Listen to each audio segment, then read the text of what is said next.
Welcome to this episode of Manly Jobs. We're here at Radiator Supply House and with Will Garrett, one of the owners. He's going to talk a little bit about the success of the company and kind of what got them to where they're at today. 2003, the company was founded, and my brother Ryan and I started it. Ryan and I knew a fair amount about radiators. We grew up in the industry, and we were taught to work really hard. And so we built and built and built, and we just did it the hard way. We just grind, and make it happen, and grind and make it happen. Hours. Over time, when the business kept growing, in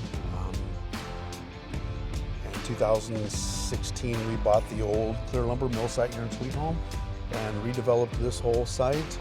In 2017, we moved on to it, and I think that, we talked about culture a lot, right? Yep. Did we have culture at the old location? Absolutely. We still talk about those days.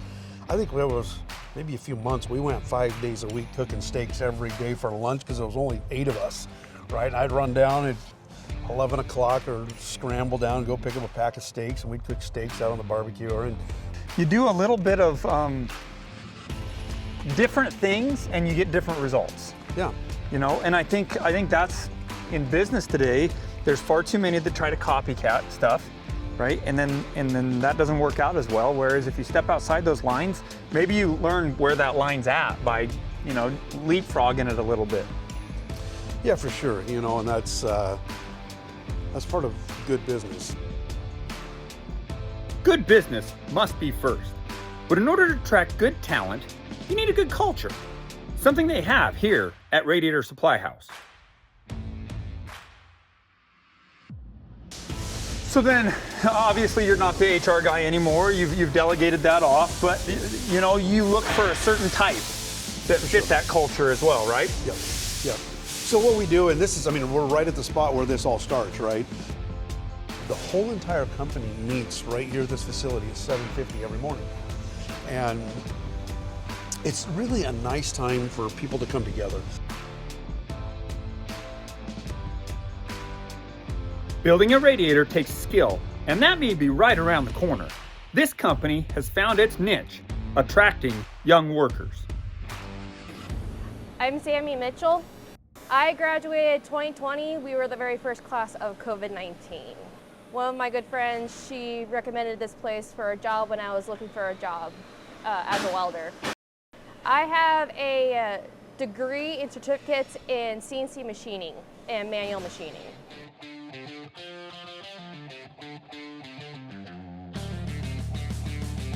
So as we kind of look around, as we walked around all day, your average age of people that work here is significantly lower than what the average age of typical manufacturing facilities is right now. I'd say, yeah. Sure. I mean, I've been to a lot of them over the last, couple years, and when you look around typical manufacturing places, we're looking at the average age being somewhere between that 40 and 55, and yours is not. My name's Gavin Arevia, and I was hired here about 2 years ago.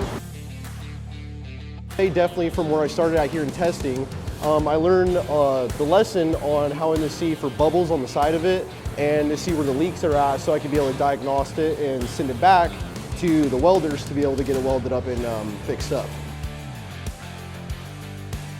I would say why here, because I'd say the culture here is honestly one of the best that I've been in for a job so far. I'd say down to the supervisors, the owners, even the workers around here, it's some of the best. You create an environment where people almost want to gravitate, right? Sorry. Good men and women have found themselves wanting to work here. Let's meet Jordan and see what he does. Jordan Knowles, I'm class of 2020. I graduated from Sweet Home High School, and I'm a machinist at Radiator Supply House. You like the job? Oh yeah, I love it. And why? The vibes here are awesome, I feel like. It's better than any place I've worked, because all the other places I've worked, everybody's been kind of mean and stuff, but. You like where you work because you like the people you work with? Yeah. Since I was making this code this morning, I had to figure out how to do it, and I had to, it was a big ordeal because I'm writing it on the computer there because we haven't done it yet on the, like, they're not making codes yet in there. So I was just writing it. But. Right, so you were doing it. Yeah. So you're saying you're self-taught? Kind of. I've been reading the book, and ChatGPT really helps. We have found, similar thing with you, we found social media has been a great tool for us for doing this, right? Now, sharing the fun that we have, it's all those types of things right there. People are like, I want to be a part of that. Right. So, and we know that a lot of the younger generation is on social media. And what we have then found is they're watching that social media, they see it, they come in, they put a resume here. Hey, even more than that, what I see as I look at different ones here, they're here because they have a buddy that was here and said, hey, this is place to pretty work. cool. I want to be a part of this, right?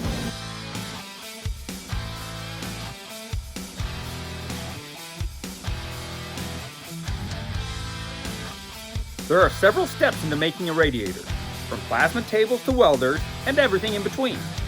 Good people make a good product. I'm Mary Sullivan. I'm a fabricator at Radiator Supply House, and I'll tell you a little bit about what I do. I cut core for radiators. I will cut channel on the table saw, some pipe. Everything that we do goes into the job line for the welders. Like when this job came up, it was like perfect opportunity. I used to work over at the mill, and that was like my first real job that kind of kicked me into this path.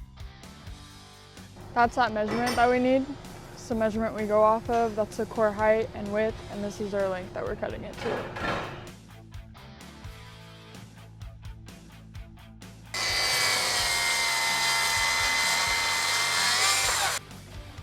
And I do that just to make sure that it lines up.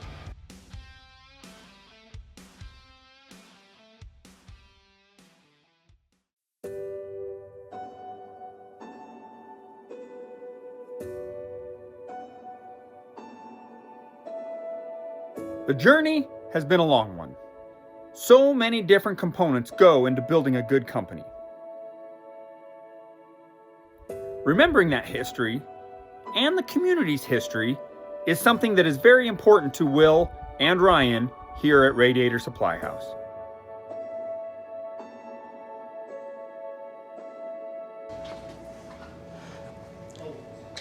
Yeah, so again, you know, we have just a neat environment in here, try to make it comfortable. I tell the stories all the time, and this is actually really probably the first one that really applies to somebody in the forest industry.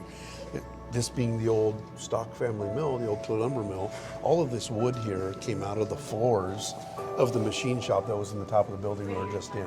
So we saved that, and we ended up building all the tables in here out of that. This is pretty cool. We found this piece. Yeah. Clear lumber, Doug fir, number 2, straight grain. Yeah, look how wide. Isn't that cool? And that's probably a true 2, also not 1.5 inches. Yeah. And then this saw blade, when we were over here busting up the concrete and cleaning up the property, I dropped this huge chunk of concrete with the excavator. It split open, and this blade pops out the way you see it right there.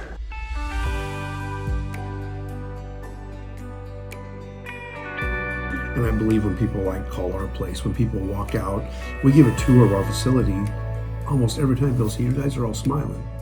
Okay, it starts by being profitable. So everybody's getting their profit sharing. They're getting a fair wage. They're getting the benefit package. They're getting what they need. Right. Then you can start adding in these culture things. And then with that, like our HR director, Guy Smith, says, man, that makes my job so much easier. Because now you got to share that. You know, that's a big key component, sharing a culture. And then as you see that, people are going to start coming and saying, I want to be a part of your team. 2018, we had some help that came in here and really started breaking us down. We didn't have a mission. We didn't have a purpose. We didn't have a vision. We didn't have core values. We didn't have those things. Well, you look at our mission statement, to build and strengthen long-term value and culture for our team and customers. That's super important to us. Yep. Who are we trying to be? Well, our vision is we want to be the worldwide leader in cooling.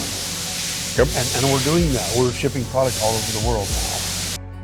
I love our purpose. It's just to ease the journey for our team, our customers, encourage growth in our community, support our community, and support America. So that's really our purpose. Nothing about building a quality business is easy. Here, Will and Ryan have made something special. I hope their success can be an inspiration to others today.